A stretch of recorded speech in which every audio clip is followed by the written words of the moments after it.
Hello, welcome to a brief overview of BookBrowse for libraries. Before we jump in, I want to give a brief overview of BookBrowse itself. BookBrowse is your guide to exceptional books, providing you with all you need to know about the books that matter. We are a reader-facing website with over 3 million annual visitors, and we're over 20 years old. And we guide readers to exceptional books in a variety of different ways, which I am excited to show you about, specifically for libraries. Our BookBrowse for Libraries platform is really using the same underlying information and resources that our readers love, but with custom implementations for each subscribing library. To libraries, we are a reader's advisory platform. We have a special emphasis for book clubs, but we're not exclusively for book clubs. And we have a variety of other resources that all different kinds of readers will enjoy. Now, I'll show you the first step in our creation process, our publishing by month view. So this is our publishing by month view. This is the first step in our curation process. So we go through pre-publication reviews, publisher catalogs. We are reading all the other book publications out there, and we are curating a list of between 100 and 200 books a month that we think are worth paying attention to, again, with a special eye to books that broaden our horizons. And for each book, you can change the view here. So if you want to, you can filter it a couple different ways, and you can filter it by genre, title, publication date. And if I go to the text only or book info, you can see for each book where we will pull in critic reviews so that you can see how critics are rating the books. Obviously, this is useful for collection development to make sure that you're not missing books that could be a good fit for your patrons. But patrons also really like this because it allows them to know which books are coming out that they think that they might like. And it's almost a little bit like a cheat code where they're able to put in their hold requests, and get in the front of the line. So patrons really appreciate this. Because I'm logged in, you are able to download this, and the download list has ISBNs. So if you want to comb through that quickly, you can. And we also have publishing. You can see what's new this week, and also what's publishing by year if you want the big list, quote unquote. So that is our publishing by month view. And up next, we'll go over our digital magazine. Let's go into a recent issue. This is when you'll be prompted to put in a library card. There are many different parts of the site that are available to browse for free. And then there are parts of the website that are members only. And the nice thing about BookBrowse for libraries is that the parts of the site that are freely available, you can link to without your patrons having to log in with their library card, and it makes it more accessible because I don't know about you, but there's nothing more frustrating as a patron when you are trying to access a resource and the first thing that you see is, please log in with your library card. And especially if they're accessing it remotely, they may or may not have that library card. So this is an example of an issue of the BookBrowse review. All of the content on BookBrowse is really built on and assembled during our review process. So we only recommend roughly 20 books a month. The books that we recommend are going to teach you something or show you something about the world that you might not already know about. So these books are really designed to broaden your horizons. Obviously, nothing against bodice rippers and romanticy or other, slashers, whatever you'd like to read. Every book has its place, certainly, but we like to focus on books that are exposing you to new information and broadening your horizons and giving you a even if we do genre fiction, and we do a decent amount of genre fiction, like A Serial Killer's Guide to Marriage, we're trying to put we are trying to curate books that put a twist to the genre. So for each book, as I mentioned, we will write a in-depth review, and then we will also collect media reviews and author blurbs, and then reader reviews. If we have them, we will pull those in as well. These reviews aren't, 5 stars, loved it, hated it, whatever it is. These are more in-depth, as you can see here. We'll also pull in an excerpt if the publisher has made it available to us. And then we will also write a Beyond the Book article, which I'll come back to a little bit later. But the Beyond the Book articles are basically highlighting a specific feature of the book or a specific aspect of the book and exploring that a little bit more. So sometimes that is a reading list. Sometimes that is a Wikipedia style article on a historical aspect of the book. Really something that is going to be great for book clubs to bring to the discussions as a bit of background reading, but also just provides a richer reading experience and helps put the book in context, and furthermore helps readers decide if that context is something that they're interested in exploring within the book. Because really all this information is designed to help readers decide if the book is right for them. And the Beyond the Book article also serves to prove that the book will broaden your horizons because, hey, look, there is something new to learn about it. Read-alikes. So these are hand-picked read-alikes and really, really useful we get a lot of positive feedback from libraries that when a waitlist is long for a specific book, or if you're just trying to create a display for a specific book or set of books, the read-alikes can be really useful for providing options to patrons. And of course, if a patron says, hey, I really want to find a book like XYZ, or if they're struggling to find something to read and you ask them, hey, what was the last book that you really, really liked? Well, read-alikes are really, really effective at providing new ideas for books to read. Again, you can see that you can search for the book in the library.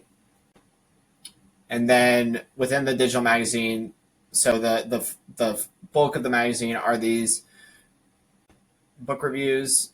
There's also author interviews, books recommended for book clubs, book club discussions that we're hosting, book news, and the publishing soon, which are those book previews that I mentioned previously. So books that are publishing in the next few weeks. That's the digital magazine. And then on top of the digital magazine, we have built a database.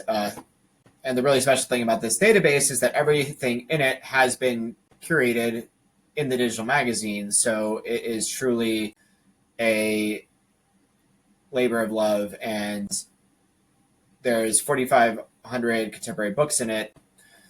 But all of those books have been read by our reviewers. So I'm really proud of that. The nice thing about read-alikes is, so obviously if there's a specific title,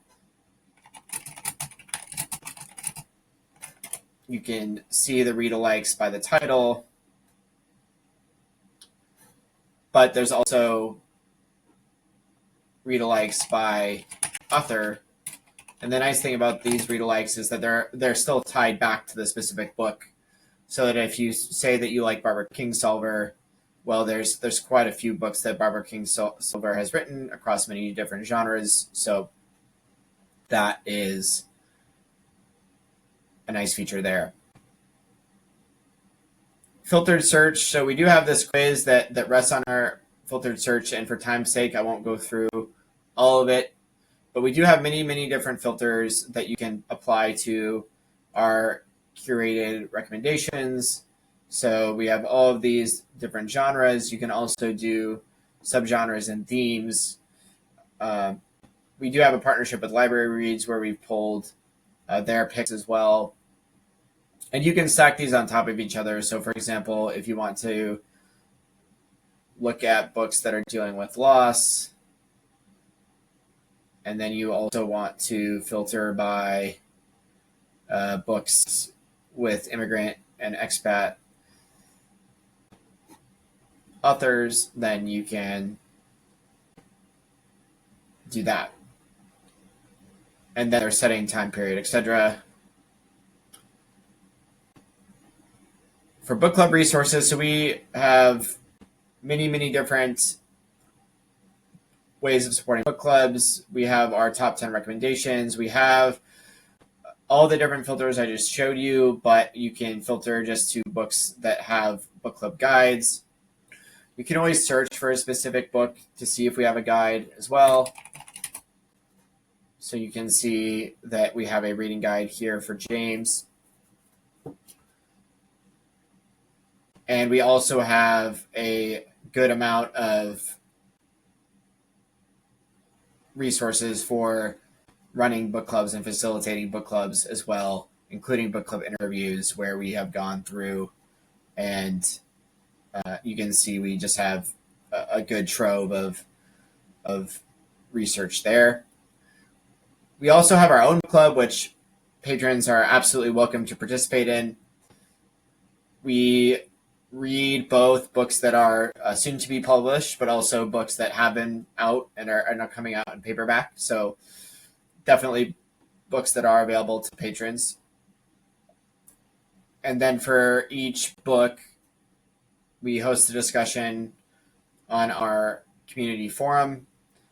And again, patrons are more than welcome to participate. And we find this is a really great way for libraries to be able to supplement their book club programming, and also for book clubs that are planning a discussion of, for example, the Frozen River.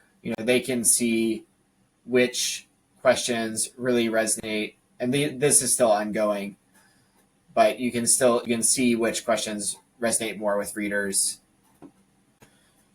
and which ones are a little more difficult to discuss. We do have a YA section. I will say that the majority of our individual members tend to be over 50, but we do appeal to readers of all ages, and we do have this specific YA corner.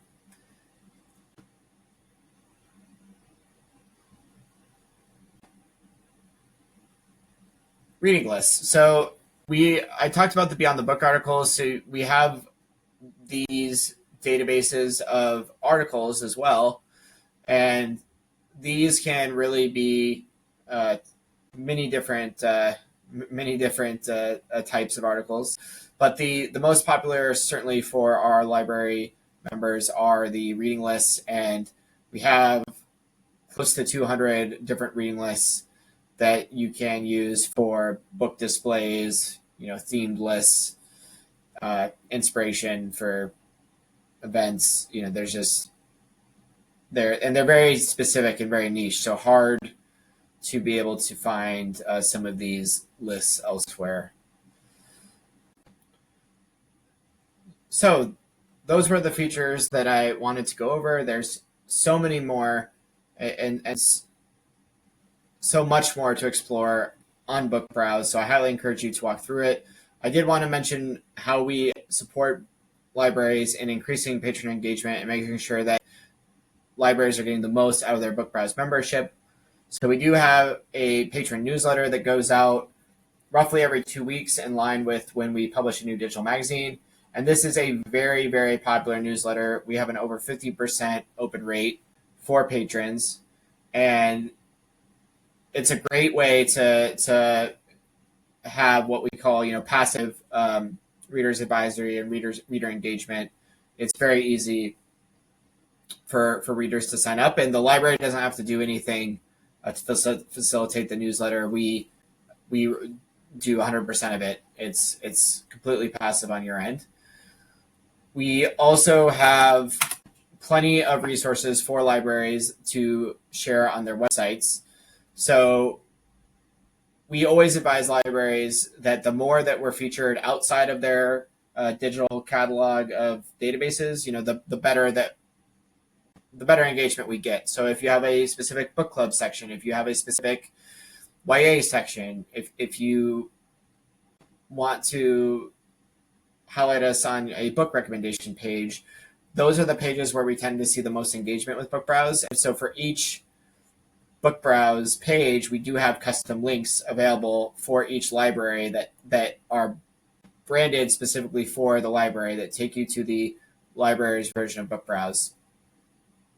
We also provide print materials free of charge included with the memberships, and we have plenty of web graphics and banners as well. And we also have these embeddable widgets so that if libraries wish, they can, put BookBrowse right in their website. So that's the overview of BookBrowse for libraries. Thank you so much. If you've watched to this point, there are webinars if you'd like to learn more. We often host webinars, and you can click the link here to register. You can always reach out to us at library@bookbrowse.com. Our phone number is available here as well. And this hub, bookbrowse.com/lib, has plenty of resources for you to learn more about BookBrowse for libraries. And of course, the best way to learn more about the content that BookBrowse produces, we do have free newsletters for readers, and we also have a library newsletter as well. So if you'd like to subscribe to any of those, definitely drop your email address at bookbrowse.com/mailman. And thanks for watching.